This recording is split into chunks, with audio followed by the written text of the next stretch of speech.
Hai Mbak Rahma, hai Pak Dedi, good people semuanya, selamat malam. Balik lagi nih di acara Ngobrol di Sosmed di IG-nya Fujifilm Medical AD. Kali ini kita akan ditemani bersama saya, Lolita Adela, selama 1 jam ke depan. Dan narasumber kita itu adalah Dr. Hartati dari Medical Clinic. Nanti tema kita untuk malam ini adalah haid tidak teratur dan susah hamil. Apakah itu gejala PCOS?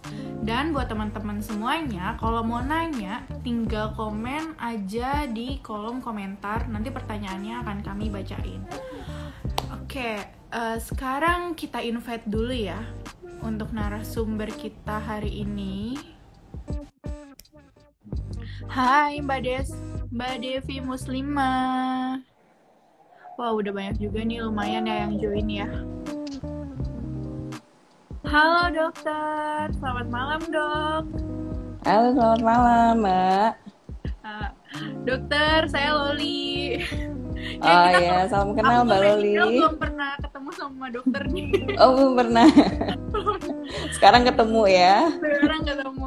Dok, untuk acara Ngobrol di Sosmed malam ini kan kita akan membahas tentang haid tidak teratur dan susah hamil. Apakah itu gejala dari PCOS? Nah, mungkin sebelumnya dokter bisa memperkenalkan diri dulu kali ya, Dok ya? Iya, oke. Selamat malam, Assalamualaikum warahmatullahi wabarakatuh. Nama saya Dr. Hartati Nila Karmila. Saya biasanya dipanggil Dr. Nila. Saya seorang spesialis obstetri ginekologi di Surabaya. Nah, saat ini saya berpraktek di rumah sakit dan di klinik.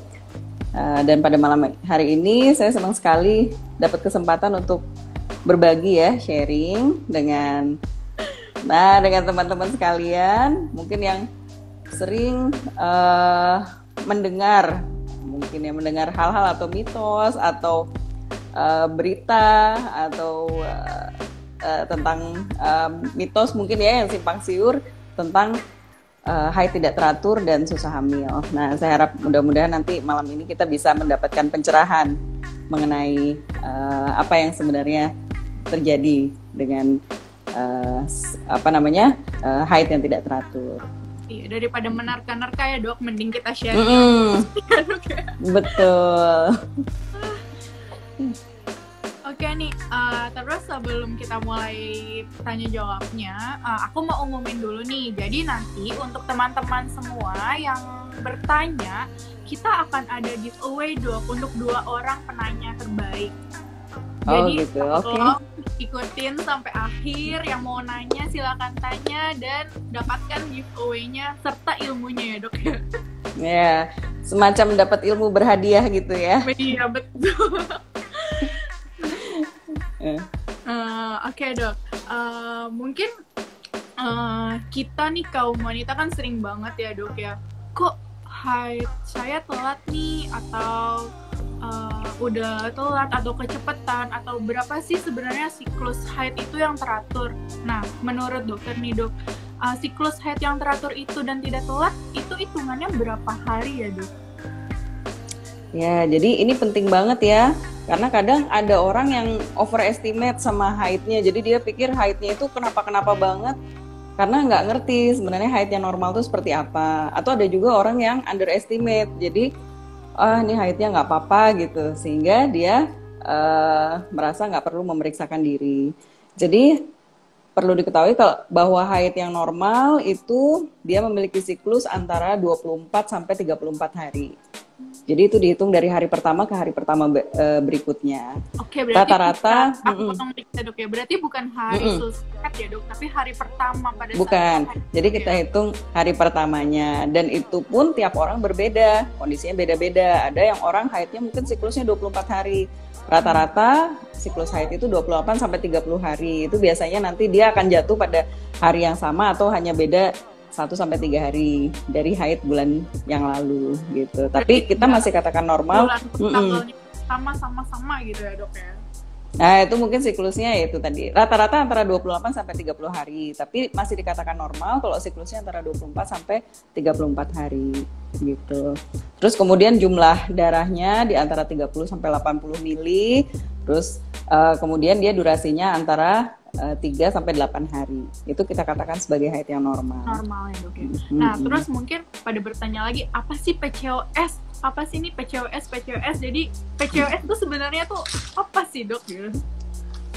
Ya, sebelumnya perlu kita mengerti dulu ya. Jadi haid itu fungsinya apa sih gitu. Haid itu setiap wanita itu dapat haid. Terus kemudian orang kalau dengar kata PCOS udah serem duluan ya. Kayaknya suatu vonis yang serem gitu. Vonis yang kayak kalau udah didiagnosis PCOS sedih banget gitu. Jadi sebenarnya kondisi haid itu terjadi pada seorang wanita itu adalah untuk fungsi reproduksi. Jadi apabila siklus haidnya normal, maka bisa dikatakan bahwa kemungkinan besar wanita itu dia mengalami ovulasi atau keluar sel telur. Di mana kita ketahui bahwa kehamilan itu adalah suatu proses bertemunya sel telur dengan sel sperma. Di mana pertemuan itu biasanya terjadi pada masa subur. Sehingga wanita yang terjadi ovulasi itu biasanya haidnya memang teratur. Nah, apabila haidnya teratur maka kemungkinan untuk menjadi hamil itu lebih besar. Pada wanita yang haidnya tidak teratur, salah satu penyebabnya adalah anovulasi atau tidak terjadi ovulasi, tidak terjadi keluarnya sel telur. Sehingga itu nanti akan menghambat terjadinya kehamilan atau kita sebut sebagai subfertil. Oke. Nah, kalau sebenarnya perbedaan dari PCO dan PCOS itu sendiri apa sih, Dok? Kan ada yang bilang PCO atau PCOS. Nah, sebenarnya itu sama atau berbeda ya, Dok? PCO itu adalah gambaran USG-nya, sedangkan PCOS itu adalah sindromnya.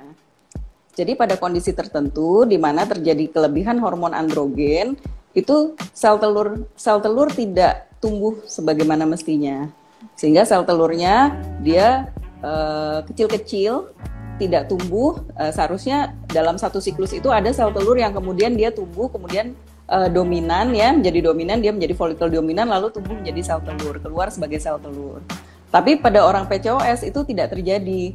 Jadi sel telurnya tidak tumbuh sebagaimana mestinya, sehingga dia pada USG-nya itu memberikan gambaran adanya bulatan-bulatan sel telur, calon sel telur yang banyak. Polikistik, kistik itu artinya kista. Jadi terdapat semacam kista-kista kecil di dalam ovariumnya. Karena itu kita sebut gambarannya adalah polikistik ovari atau ovarium yang banyak kista-kista kecilnya. Sedangkan kalau PCOS sindromnya itu adalah sindrom akibat androgen yang tinggi, sehingga pasien tersebut dia ada gambaran PCO dari USG-nya. Terus kemudian pasiennya biasanya ada gejala-gejala hiperandrogen, seperti misalnya pasiennya ada pertumbuhan rambut yang berlebihan, kemudian ada berjerawat, ya, atau pasien itu dia mengalami oligo atau anovulasi atau tidak terjadi ovulasi. Itu sindromanya yang kita sebut sebagai PCOS. Jadi kalau bisa dibilang gejala-gejalanya nih, Dok, sebelum kita memeriksakan diri ke dokter, ada nggak sih, Dok, gejala-gejala PCOS itu yang bisa kita sadari terlebih dahulu, Dok? Ya, jadi biasanya PCOS itu gejalanya bermacam-macam dan dia bisa timbul pada banyak masa. Jadi bisa pada saat masa remaja dia sudah timbul, atau bahkan ada orang yang baru menyadarinya saat dia sudah menikah gitu ya. Jadi biasanya gejala PCOS itu adalah masa menstruasinya itu tidak teratur. Terus kemudian pada pasien yang sudah menikah mungkin dia mengalami infertilitas atau sulit hamil. Lalu sering juga disertai dengan berjerawat atau wajah berminyak yang berlebihan. Kadang-kadang dia juga gejala juga ya. Iya, jadi itu gejala hiperandrogen di mana dia minyaknya berlebihan dan berjerawat yang berlebihan juga. Jadi itu gejalanya sih tidak berdiri sendiri-sendiri ya. Jadi dia menjadi satu kesatuan. Terus kemudian kadang-kadang pasiennya juga mengalami berat badan yang meningkat atau obesitas gitu. Berarti orang-orang yang bisa menderita PCOS itu orang-orang yang seperti apa ya dok? Dari berat badannya berlebihan kah atau memang pola hidupnya atau gimana ya? Penyebabnya PCOS ya. Jadi PCOS itu sampai sekarang masih diteliti untuk penyebab pastinya, tapi diyakini bahwa PCOS itu penyebabnya adalah terutama faktor genetik atau keturunan dan juga dipengaruhi oleh faktor lifestyle. Iya, jadi plus juga faktor lifestyle dan juga gabungan antara keduanya gitu. Jadi biasanya pada pasien PCOS itu tubuhnya mengalami disharmoni hormon, di mana hormon itu androgennya menjadi berlebihan. Nah, itu yang menimbulkan semua gejala-gejala PCOS. Kalau dari wanita yang obesitas itu dok, apa itu pasti bisa mengidap PCOS atau tidak dok? Nah, karena itu tadi ada faktor keturunan itu ya. Kadang-kadang ada juga orang obesitas yang tidak menjadi PCOS. Tapi kebanyakan orang yang mengalami resistensi insulin itu dia bisa menjadi PCOS. Jadi resistensi insulin juga menyebabkan hiperandrogen. Hiperandrogen itu menyebabkan PCOS. Sehingga biasanya gabungan antara faktor genetik dan faktor lifestyle itu, maka biasanya pasien PCOS biasanya menjadi PCOS. Berarti banyak faktor dan banyak sebab ya dok ya orang yang menderita PCOS itu. Betul. Jadi biasanya itu faktor genetik, gaya hidup yang tidak sehat, dan obesitas itu adalah faktor yang utama. Untuk penderita PCOS dampaknya selain tadi sulit hamil itu apa ya dok? Terus terapinya tuh gimana ya dok untuk orang yang menderita PCOS? Jadi masalah kesehatan yang utama ya, jadi nggak cuma masalah kesuburan, terutama yang di bidang obgyn ya, yang nomor satu adalah infertilitas. Jadi karena pasiennya itu tidak mengalami ovulasi sehingga dia sulit hamil. Terus kemudian dia bisa mengalami keguguran berulang. Terus kemudian pada saat hamil dia bisa mengalami preeklamsia atau tekanan darah yang meningkat. Nah, selain itu karena dia mengalami resistensi insulin dan sering pasiennya juga mengalami obesitas, itu dia terdapat peningkatan risiko untuk terjadi seperti diabetes mellitus, ya, kemudian terjadi dislipidemi, peningkatan kolesterol, bahkan sampai kelainan jantung koroner. Wow, berarti dampak dari si PCOS itu lumayan banyak juga ya dok ya? Bukan ya, betul. aja ternyata ya dok? Betul. Jadi karena ada faktor resistensi insulin tadi, resistensi insulin, obesitas yang disebabkan karena lifestyle, nah itu kan kita tahu ya bahwa kalau misalnya orang obesitas yang lifestyle-nya kurang bagus itu akhirnya bisa menimbulkan penyakit-penyakit degeneratif seperti itu tadi, diabetes, hiperkolesterolemi, tekanan darah tinggi gitu. Itu juga berhubungan dengan PCOS. Ya, dok. Berarti kalau untuk terapinya sendiri itu gimana ya dok? Untuk terapi PCOS?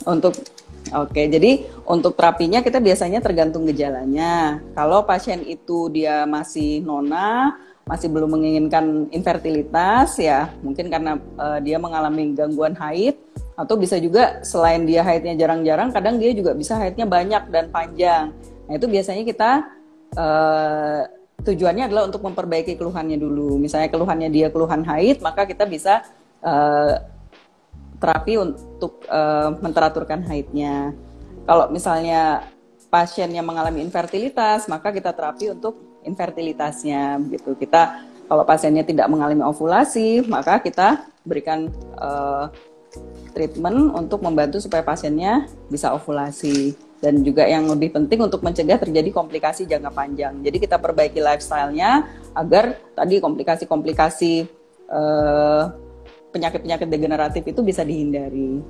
Berarti dari sebelum menikah pun kita sudah bisa memeriksakan diri dan tahu ya dok sebenarnya kita itu PCOS atau tidak gitu ya dok ya? Betul.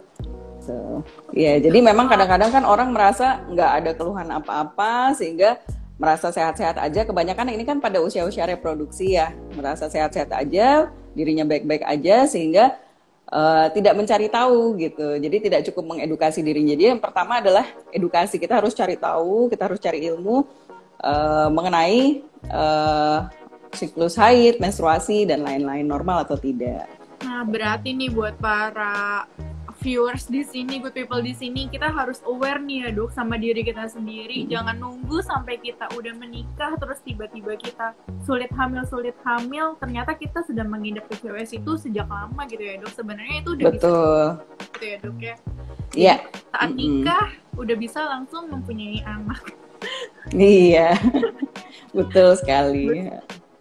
Terus nih dok, kalau misalkan belum nikah, setahu aku kan kalau untuk mengetahui kita PCOS atau enggak kan melalui USG ya dok. Dan biasanya itu USG-nya kan transvaginal. Nah bagaimana dok untuk yang belum menikah? Nggak mungkin kan dok dilakukan USG transvaginal? Iya betul. Jadi biasanya kita kalau pada wanita yang belum menikah, kita lakukan USG-nya biasanya bukan yang transvaginal ya, jadi USG abdomen. Kadang pada kondisi tertentu di mana ovariumnya bisa terlihat jelas, itu bisa kita lihat. Gambaran ovarium yang polikistik bisa terlihat jelas, sehingga masih tetap bisa kita tegakkan diagnosisnya. Selain itu juga ada beberapa pemeriksaan lain, misalnya pemeriksaan fisik, terus kemudian tes darah, ya, tes glukosa, dan USG itu tadi untuk menegakkan diagnosis PCOS. Memang nggak gampang ya.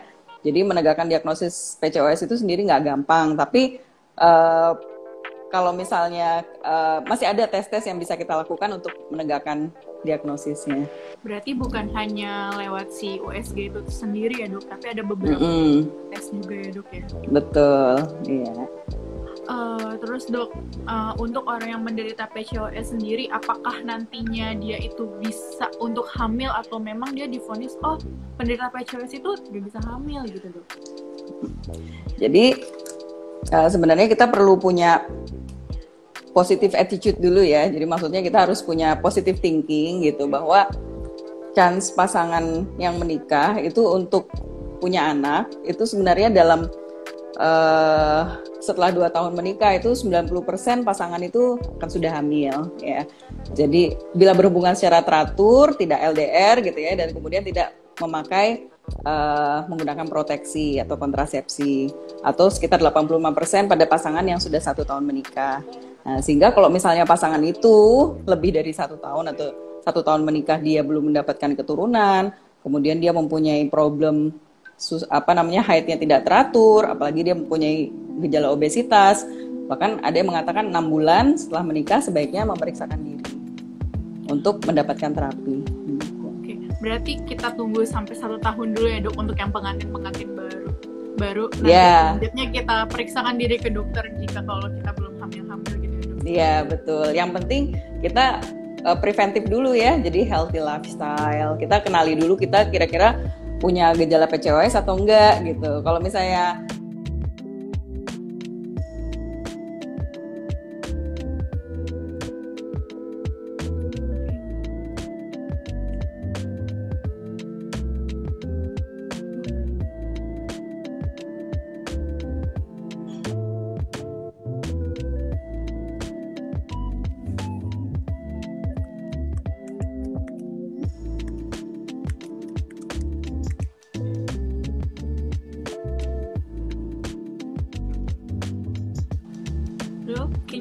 kayaknya agak putus ya. Iya. Udah nyambung lagi ya. Iya. Udah pada seru nih dok, yang nonton pertanyaan juga udah banyak dok.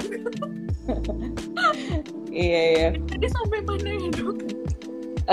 Ini wanita yang belum menikah. Jadi kalau misalnya memang dia sudah sejak sebelum menikah itu dia sudah aware ya dia ada PCOS atau enggak, itu sebaiknya 6 bulan setelah menikah kalau belum hamil, kalau bisa sudah treatment gitu. Jadi ya sudah program hamil. Lama kali ya, dok. Jangan dibiarkan berlarut-larut. Bahkan ada yang sampai 2 tahun, 3, 4 tahun, 5 tahun gitu ya, 6 tahun.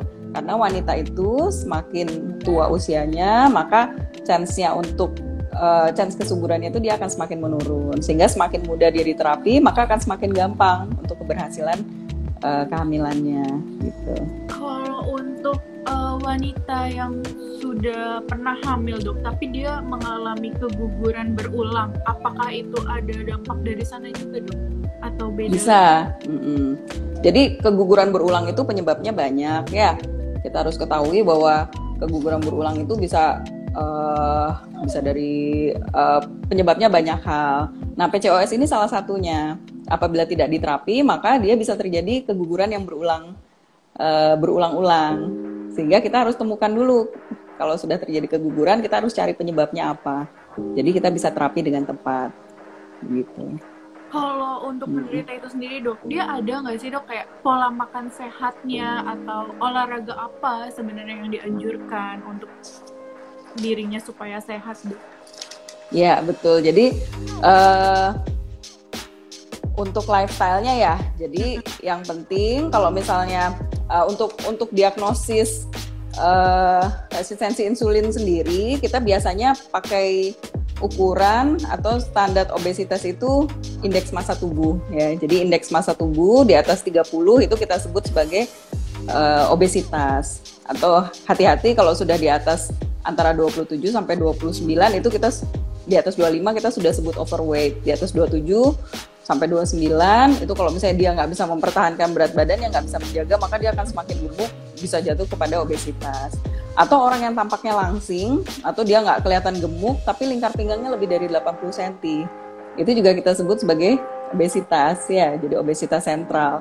Jadi yang gemuk perutnya aja, hati-hati jangan seneng dulu ya. Jadi bisa jadi itu juga adalah obesitas. Perutnya agak buncit. Betul. Jadi jangan lupa diukur lingkar perutnya, jangan seneng dulu ya. Karena bisa jadi ngerasa saya langsing, saya nggak obes, kenapa kok saya PCOS? Jadi ternyata lingkar pinggangnya lebih dari 80 cm. Terus itu. Jadi kalau misalnya dia sudah mengalami obesitas, maka terapinya kita bisa dari terapi non medikamentosa dulu atau terapi lifestyle ya. Jadi lifestyle-nya kita ubah. Jadi sekarang good lifestyle, penurunan berat badan, terus kemudian perubahan gaya hidup, olahraga yang teratur, terus kemudian kurangi asupan kalori, kurangi makanan yang manis-manis, kalori yang berlebih, fat ya dikurangi, terus kemudian banyak makan sayuran.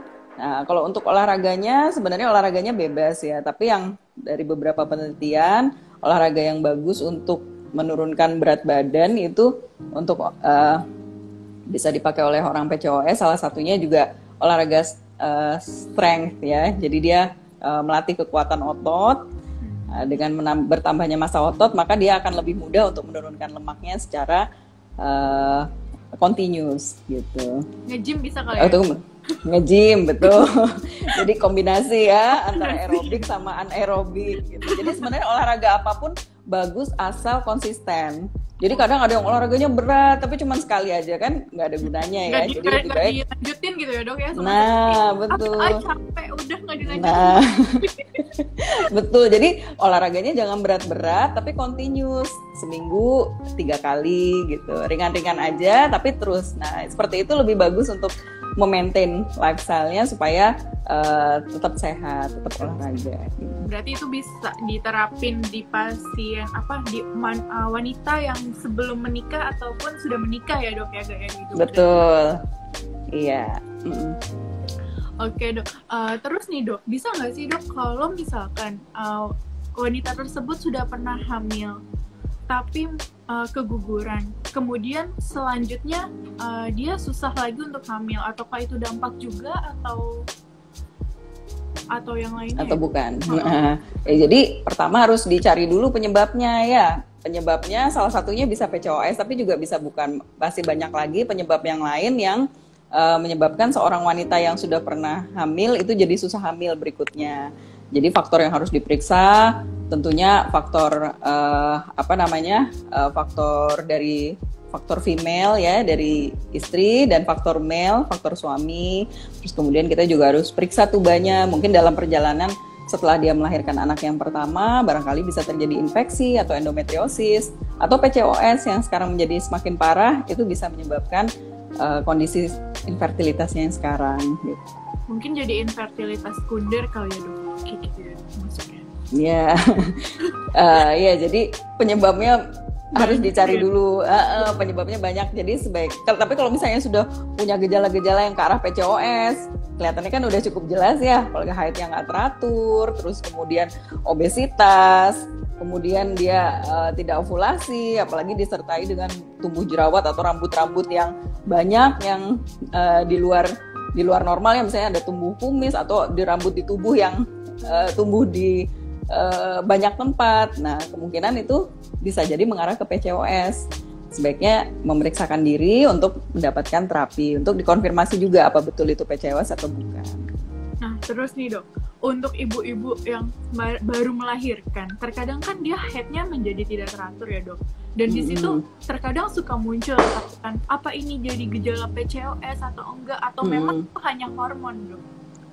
Ya, jadi kalau pada ibu yang habis melahirkan, apalagi yang dia menyusui ASI eksklusif, itu seringkali karena pengaruh hormon menyusui, maka haidnya masih belum teratur. Itu masih hal yang normal.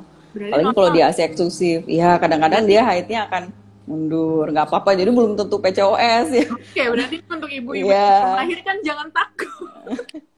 Jangan takut ya. Dok, ya. Tapi itu memang betul. Iya, dok. Karena kan habis melahirkan, ya masih menyusui. Kecuali kalau misalnya nggak menyusui, nggak ada apa-apa, terus kemudian haidnya tidak haid, mungkin berbulan-bulan, nah itu sebaiknya diperiksakan. Diperiksakan ya dok ya. Dok nih kayaknya udah banyak banget nih dok yang nanya. Kita bacain pertanyaan viewers dulu kali ya dok ya. Ya boleh. Oke, ini ada pertanyaan dari Putri Dwi Alfiani. Katanya, dok aku haid kadang 3 bulan sekali, kadang 2 bulan sekali. Mau tanya dok, kalau haid yang siklusnya seperti itu, apa bisa berpengaruh nanti pas mau punya anak jadi susah atau enggak ya dok? Nah ini Mbak Putri ini yang conscious ya, yang dia sadar sama kondisi haidnya ya. Jadi kalau dilihat kondisi haidnya yang 2 bulan sekali atau 3 bulan sekali, itu berarti sudah masuk siklus haid yang tidak normal. Ya, siklus haid yang tidak teratur. Betul. Jadi harus Mbak Putri bisa hitung sendiri BMI-nya berapa ya. Terus kemudian ada nggak kira-kira tumbuh jerawat, kulit berminyak, terus kemudian rambut-rambut yang tumbuh di tempat-tempat yang tidak semestinya gitu. Maksudnya dia banyak tumbuh rambutnya. Nah, bisa jadi itu adalah gejala PCOS. Tapi penyebab amenorre atau haid yang jarang itu tidak semata-mata hanya PCOS aja. Ada beberapa penyebab yang lain, cuman jarang. Yang paling sering adalah PCOS.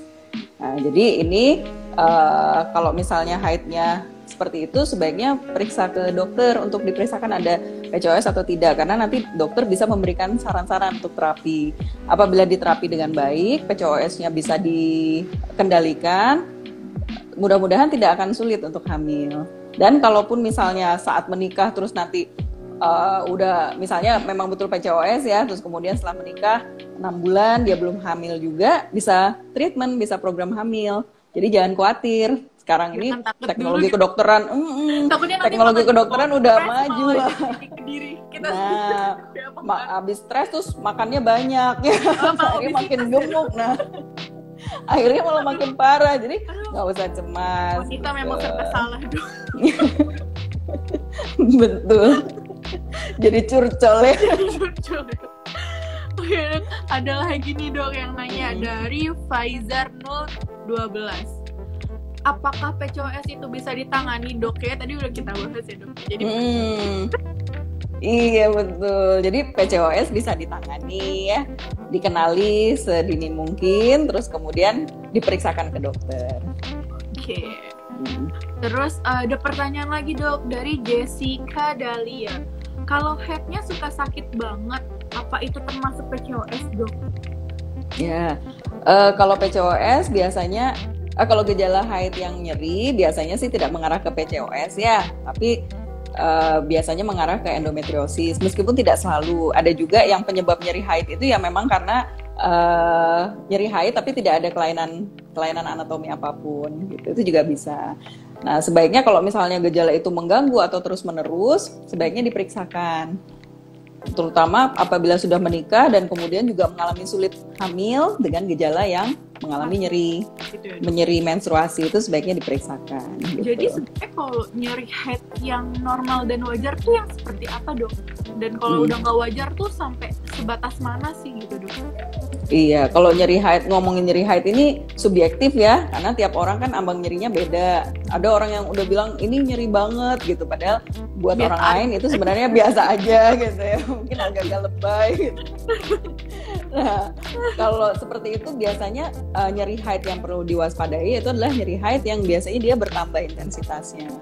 Terus kemudian nyeri haidnya tuh bisa digolongkan sebagai nyeri haid yang hebat. Kemudian selalu terjadi di sekitar waktu haid. Apalagi disertai dengan kelainan yang lain, misalnya sulit punya anak, terus kemudian dia mungkin haidnya sangat banyak, gitu. Itu kemungkinan ada beberapa kelainan yang diantaranya misalnya endometriosis, bisa juga mengalami tumor di rahim, misalnya mioma uteri atau kista ovarium. Nah itu sebaiknya dibawa ke dokter untuk diperiksakan. Oke dok, ini ada yang nanya lagi nih dok, dari Megawati Pus. Bagaimana menghitung masa subur untuk penderita PCOS dok? Nah mungkin agak susah. Nah ini cara menghitung masa suburnya dok. Iya, jadi saya kasih tips ya. Masa subur itu sebenarnya terjadinya kurang lebih 14 hari sebelum haid berikutnya. Jadi kalau haidnya teratur itu sebenarnya bisa dihitung ya masa suburnya kira-kira akan terjadi di sekitar waktu kapan gitu. Hanya kalau pada orang PCOS ini kan haidnya tidak teratur, bahkan kadang-kadang nggak haid kan, dan pada orang PCOS biasanya tidak terjadi keluarnya sel telur atau tidak terjadi ovulasi, jadi nggak ada masa suburnya. Itu yang masalah. Nah, sehingga kalau orang PCOS ini tidak ditangani, maka dia tidak akan terjadi ovulasi atau tidak akan ada masa subur. Sehingga sebaiknya kalau PCOS ini ditangani sehingga nanti kita bisa ketahui masa suburnya kapan.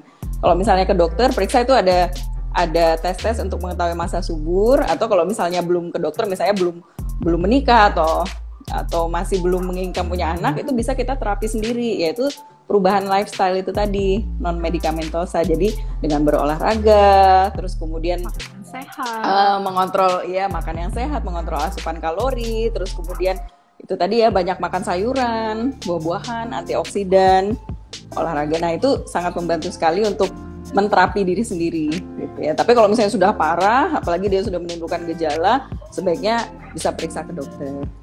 Tapi berarti kok kayak gitu mungkin dokter punya tips atau trik untuk penderita PCOS biar mudah hamil gitu dok, atau dari berhubungannya secara rutin atau gimana gitu? Nah, jadi yang supaya mudah hamil, jadi permasalahan pada PCOS itu kan dia tidak mengalami ovulasi, anovulasi atau dia tidak ada masa subur. Jadi supaya dia gampang hamil, dia harus punya masa subur, harus bisa subur. Ya caranya yang kalau misalnya mau terapi sendiri itu tadi dengan perbaikan lifestyle dulu. Jadi diturunkan berat badannya. Kalau lingkar pinggangnya lebih di atas 80 cm ya harus diturunkan. Kemudian makan makanan sehat. Biasanya dengan perbaikan lifestyle itu serta-merta nanti haidnya akan teratur juga. Haid yang teratur itu menunjukkan bahwa terjadi ovulasi. Jadi siklus haid itu adalah indikasi untuk mengetahui apakah seseorang itu ada ovulasi atau tidak. Nah, kalau dia sudah terjadi ovulasi, maka kemungkinan dia akan gampang hamil, maksudnya bisa hamil ya. Nah, pada perkiraan masa subur itu berhubungan tiap 2 hari sekali atau 3 hari sekali. 2 hari nah, jadi berarti 2 hari atau 3 hari sekali. Gitu ya, jangan setiap hari, betul, karena spermanya masih belum oke. Setiap hari. Iya. Kalau pengantin baru nggak apa-apa ya, tapi kalau misalnya pengen hamil, nah kalau misalnya dia pada masa subur itu berhubungan tiap 2 hari sekali, atau kita sebutnya koitus terjadwal. Tuh 2 hari sekali ya teman-teman semuanya. Hari ini yang mau jangan terlalu bersemangat. Bersemangat. Oke dok. Nah, yang susah, yang ini ada lagi dok yang nanya, Ulan Oktiana. Dia nanya gimana cara menghitung masa suburnya dok, kalau memang itu kan tidak teratur ya. Jawabannya yang tadi ya dok ya. Iya, jadi pada prinsipnya kalau haidnya nggak teratur, kemungkinan sih nggak ovulasi, jadi nggak ada masa subur. Jadi berarti harus diteraturkan dulu. 2 hari sekali itu ya dok. Iya, jadi itu tadi pertama terapi lifestyle ya, terus kemudian kalau misalnya tetap nggak ada masa subur ke dokter, nanti dokter akan memberikan obat-obatan obat-obat penyubur lah ya istilahnya ya, supaya terjadi ovulasi, untuk menginduksi terjadinya ovulasi. Dan terapinya juga banyak. Kadang kalau misalnya nggak cukup hanya dengan obat-obatan, kadang perlu diberikan terapi untuk kehamilan berbantu ya. Jadi misalnya mungkin sampai diperlukan inseminasi, atau bahkan sampai diperlukan laparoskopi, atau diperlukan bayi tabung atau IVF. Itu nanti tingkatan-tingkatannya dokter yang akan menganalisa. Tapi untuk awal-awal, untuk pasien sendiri dia harus mengubah lifestyle-nya. Karena bahkan IVF pun atau bayi tabung, kalau misalnya dia lifestyle-nya belum diperbaiki, dia masih obesitas gitu ya, masih mengalami resistensi insulin, itu pun angka kegagalannya masih tinggi gitu. Jadi mari kita hidup sehat lah ya dok. Betul, kembali lagi. Kita kembali ke hidup sehat ya. Oke dok, ini ada yang nanya lagi nih dok, dari Riris Momot. Saya sudah ikut terapi 6 bulan. Dan setelah lepas terapi, balik lagi dok, mungkin balik lagi menjadi tidak lancar kali ya dok, maksud dia siklusnya. Itu gimana? Maksudnya gimana? Dia bilang dia sudah terapi 6 bulan, dan setelah selesai balik lagi dok. Mungkin begitu. Iya, jadi kemungkinan sih, jadi kadang-kadang terapi itu dia nggak bisa serta-merta langsung PCOS-nya akan membaik ya. Jadi banyak faktor. Faktor yang terpenting itu juga salah satunya lifestyle. Jadi kalau misalnya dia lifestyle-nya belum berubah, itu seringkali pengobatannya itu dia belum berhasil. Nah, kalau misalnya dia lifestyle-nya sudah bagus, sudah berubah, kemudian pengobatannya belum berhasil, dokter akan meningkatkan lagi terapinya. Seperti tadi terapinya hanya dengan obat-obatan ya. Jadi obat-obatan pun ada beberapa macam. Terus kemudian dokter mungkin meningkatkan terapinya sampai ke terapi operasi. Nggak ada yang seperti itu. Gitu. Berarti jadi tahap operasi itu ya dok ya? Jadi ada sampai tahap sana. Jadi sabar aja ya, diikutin nasihat dari dokternya, saran-sarannya. Terus kemudian dari pasien sendiri itu harus disiplin. Itu kuncinya. Berarti karena disiplin adalah kunci. Ya dok, kalau iya betul. Jadi jangan mengharapkan hasil yang instan ya. Karena kan ini suatu kondisi yang mungkin sudah terjadi bertahun-tahun seumur hidup ya dalam hidupnya, sehingga nggak mungkin hanya dalam 1 bulan, 2 bulan, 6 bulan itu akan berubah. Jadi mungkin juga perlu waktu. Gitu. Oke. Terus ini ada yang nanya lagi dok, dari Emma Bawazir. Dokter Nila, saya mau tanya, kalau PCOS itu diet yang baiknya bagaimana ya dok? Apanya? Diet yang baik untuk... diet yang baik. Iya, jadi ada beberapa hal ya. Jadi bisa kita hitung dari indeks massa tubuh. Jadi kalau misalnya dia indeks massa tubuhnya itu antara 27 sampai 30, itu bisa menurunkan kalori dulu. Jadi kalori harian itu diturunkan 300 sampai 500 kilokalori per hari. Nah, itu dikatakan bahwa dengan penurunan itu berat badannya bisa turun 10% dalam waktu 6 bulan. Itu orang yang overweight ya. Kalau orang yang sudah obesitas, maka bisa disarankan, apalagi obesitas ekstrim ya, yang IMT-nya di atas 35, itu menurunkan kalorinya 500 sampai 1000 kalori per hari. Nah, itu bisa menurunkan setengah sampai 1 kilo per minggu.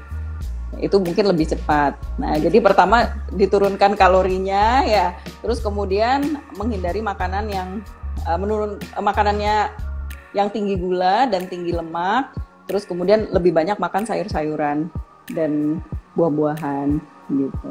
Nah, tadi kan untuk orang yang obesitas dok. Nah, untuk PCOS sendiri tuh ada nggak dok orang yang underweight malah?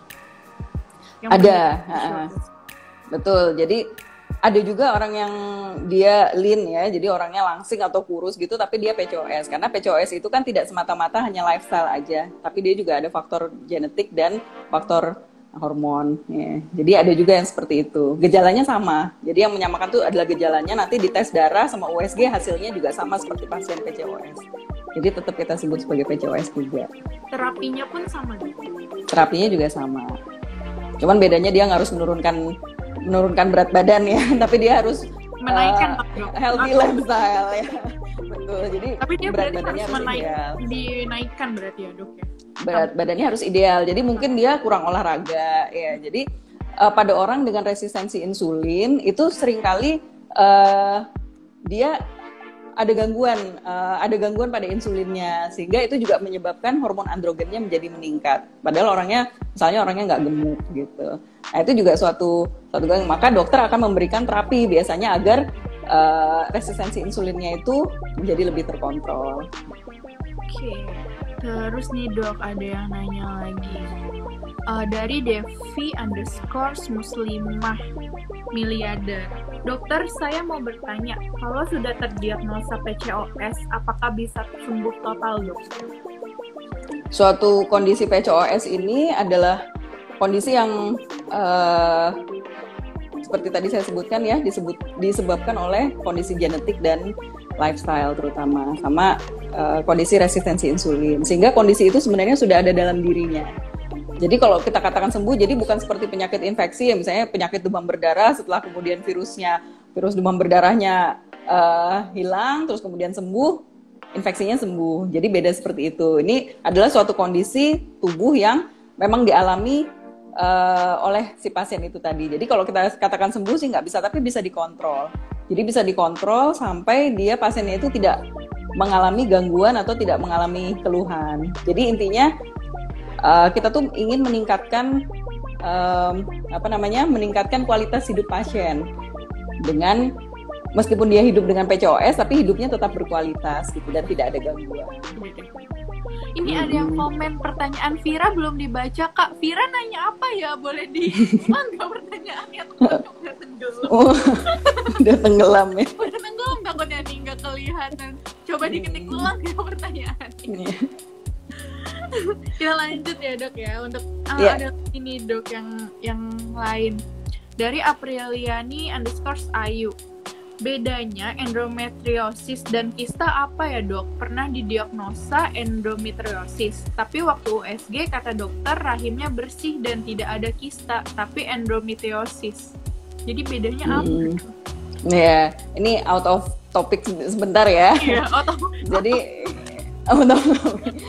Jadi kondisi endometriosis itu adalah suatu kondisi di mana ada sel-sel endometriosis yang dia tuh tumbuhnya berlebihan sehingga menimbulkan gangguan. Kalau jadi nggak bisa kita pisahkan antara ini kista sendiri, endometriosis sendiri. Kadang-kadang ada kista yang disebabkan oleh endometriosis, namanya kista endometriosis.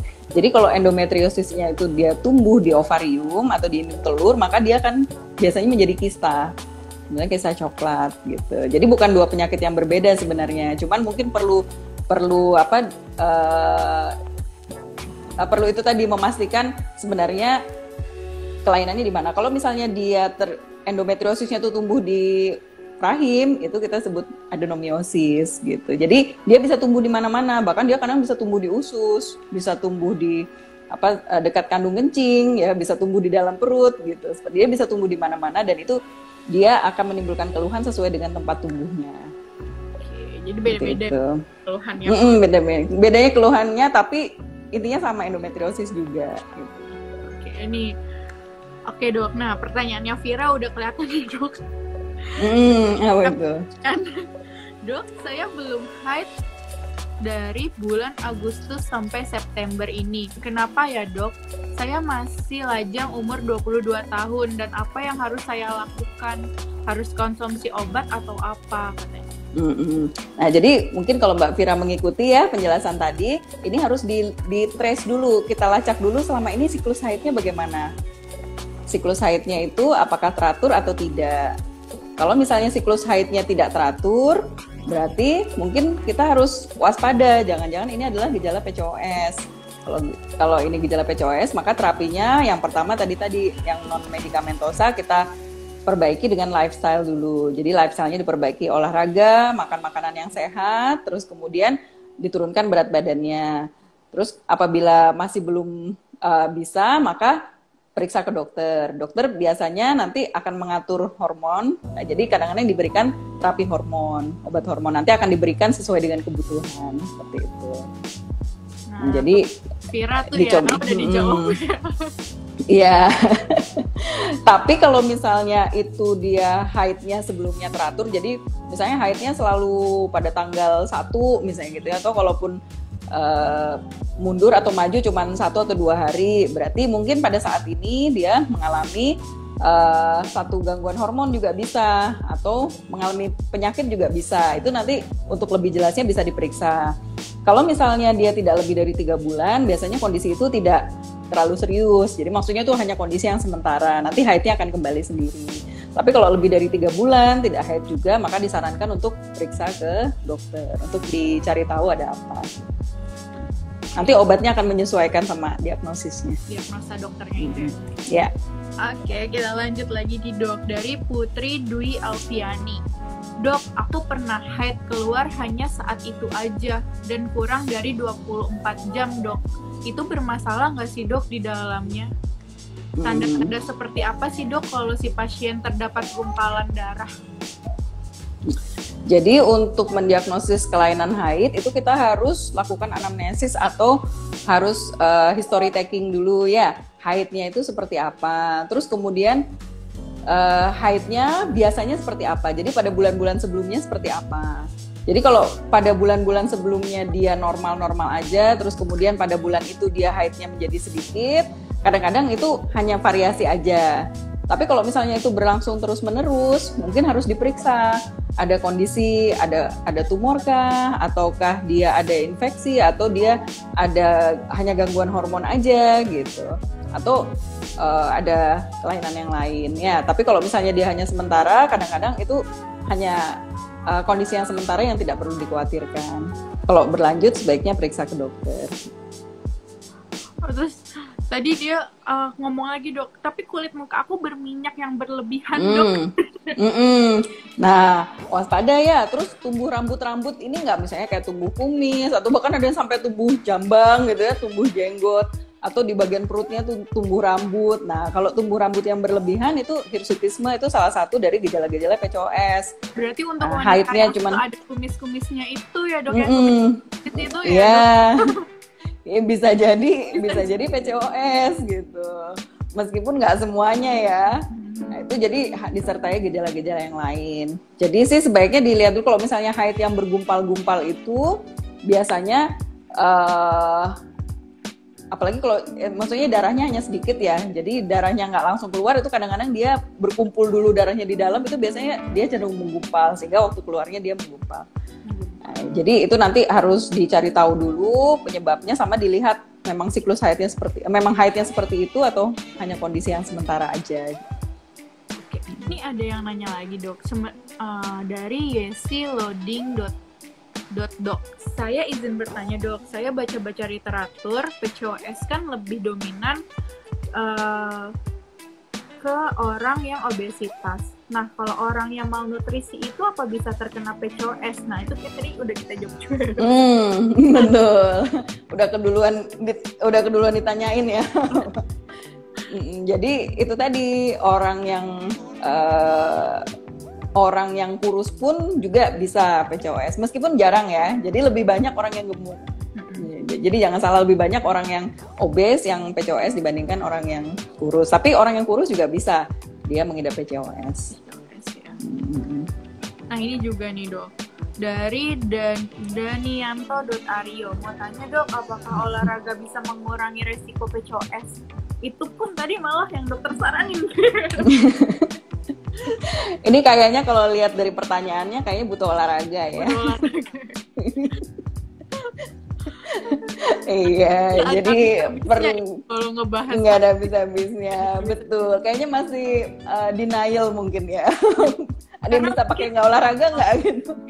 Mungkin orang juga kayak masih menerka-nerka dirinya tuh seperti apa yang harus dilakuin, dan mungkin adanya faktor ketakutan yang berlebihan kalau sudah telat haid. Mungkin seperti itu kali ya, dok, di masyarakat kita tuh. Iya, jadi sebenarnya nggak perlu takut ya. Jadi nggak perlu takut berlebihan, tapi juga jangan meremehkan. Jadi cari literatur, baca-baca. Kalau misalnya masih ragu, ya bisa konsultasi sama dokter gitu ya. Oke. Nah ini pertanyaannya si Mbak Vira ini berlanjut nih dok. Oke. Tapi saya sebelumnya punya keluhan mens yang keluarnya deras sekali dok. Padahal dulu keluarnya cuma sedikit. Terus dikasih obat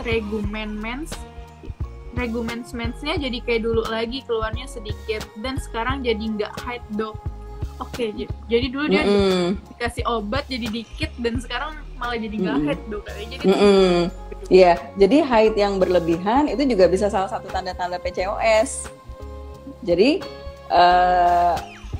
pada pasien PCOS itu dia bisa terjadi penebalan dari endometrium atau penebalan dari dinding rahim karena itu tadi imbalance hormon, sehingga dia menebal terus. Pada saat waktunya haid dia nggak runtuh, jadi dia terlambat haidnya, mundur, semakin menebal lagi dinding rahimnya, pembuluh darahnya makin banyak, mundur lagi, tebal lagi, sehingga pada saat dia haidnya luar biasa banyak.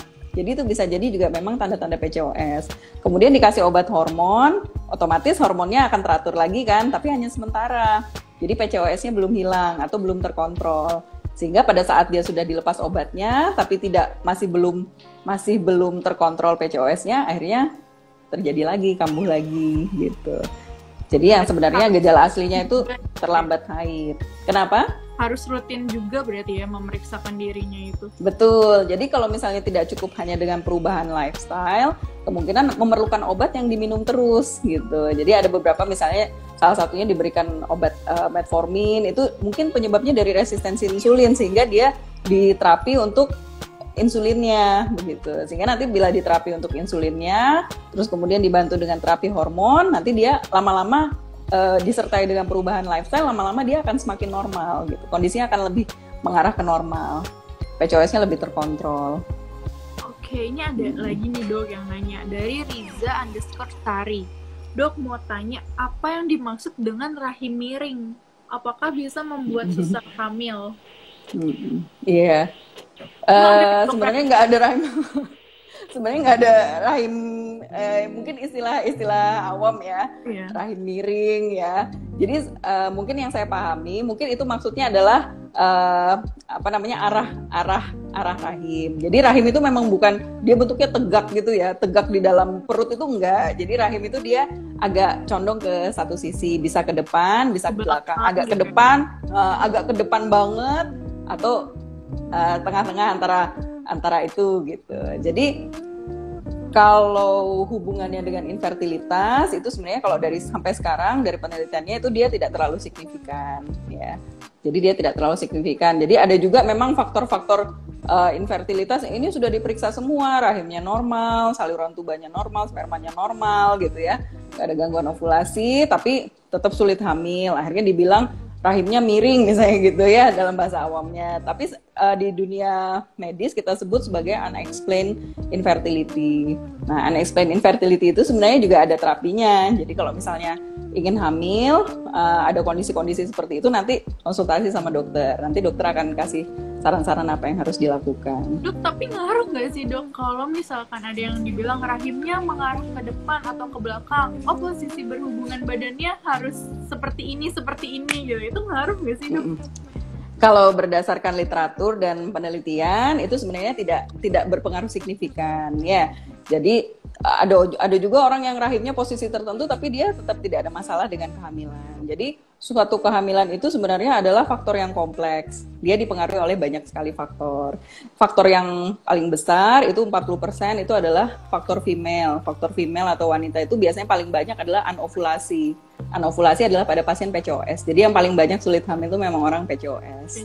Terus kemudian faktor tuba itu sekitar 30%, lalu 40% faktor pria, male faktor atau faktor sperma. Nah, itu adalah faktor yang terbesar. Berarti jangan wanitanya aja yang disalahin ya dok kalau sulit. Betul. Prianya betul. Jadi, nah 50-50.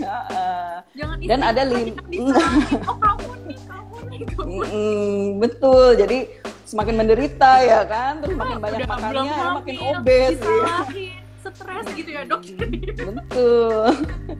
Jadi harus update ilmu terus biar tahu bahwa ternyata untuk penyebab infertilitas itu kompleks sekali gitu. Dan jangan khawatir, sekarang teknologi kedokteran tuh udah sangat maju.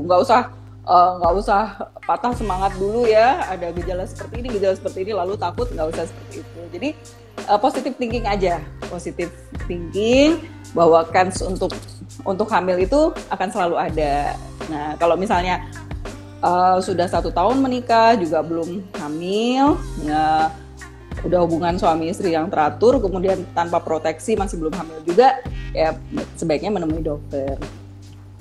Tuh berarti jangan dibawa stres, jangan disalahin terus ayo periksa. Betul ya dok ya, suami istri harus kompak periksa, suami istri kompak periksa, saling support ya, saling dukung kan, buat anak bersama ya. Betul ya dok ya, jangan mau buatnya aja tapi nggak mau meriksa ini. Betul betul, nanti kalau nggak hamil jadi makin cekcok juga gitu ya. Jadi harus tahu ilmunya dulu. Oke nih kayaknya sebenarnya yang nanya masih banyak dok. Cuman kan waktu terbatas nih dok. Oke. Mohon maaf banget nih buat yang belum bisa dibacain langsung pertanyaannya. Mungkin nanti bisa konsul ya di Medical Clinic. Bisa konsul online ya dok ya?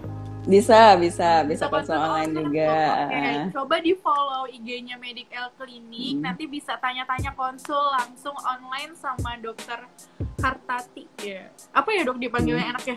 Dokter Nila. Dokter Nila ya. Nanti bisa konsul lagi sama dokter Nila. Jadi coba ke IG-nya Medical nih yang belum bisa terjawab, terus nanti bisa konsul online ya sama dokter Nila, karena waktu kita juga nih kan terbatas ya teman-teman, maafin. Jadi semoga sebagian udah terjawab ya keingintahuannya.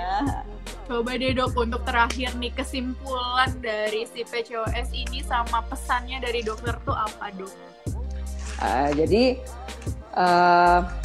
pesan saya bahwa pada wanita-wanita yang mengalami gangguan haid itu sebaiknya kita lakukan eksplorasi lagi ya. Jadi jangan underestimate, tapi jangan juga terlalu takut atau jangan juga terlalu cemas ya.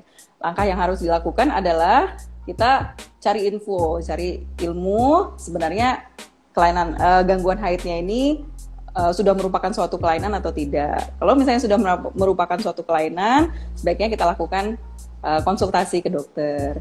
Apabila itu kelainannya adalah suatu PCOS, jangan khawatir, PCOS itu bukan berarti sesuatu vonis yang mematikan atau vonis yang menakutkan gitu ya. Tapi PCOS pun itu bisa di manage dengan baik dan akan bisa membantu sekali untuk pasangan-pasangan yang mengalami infertilitas itu apabila dia disiplin melakukan terapi untuk penanganan PCOS-nya. Jadi tetap disiplin, tetap konsultasi dan tetap positive spirit ya, jangan putus asa. Insya Allah kalau misalnya kita bersabar, kita berusaha, mudah-mudahan yang masih belum bisa dikasih keturunan karena penyebab PCOS mudah-mudahan segera hamil. Oke, terima kasih banyak dokter untuk waktunya. Oke, sama-sama Mbak Lola. Boleh ngobrol sama kita, dan untuk teman-teman semuanya makasih yang udah nanya. Untuk yang di Surabaya bisa langsung konsul langsung ke Medical, dan yang untuk di luar Surabaya bisa konsul online dengan dokter Nila.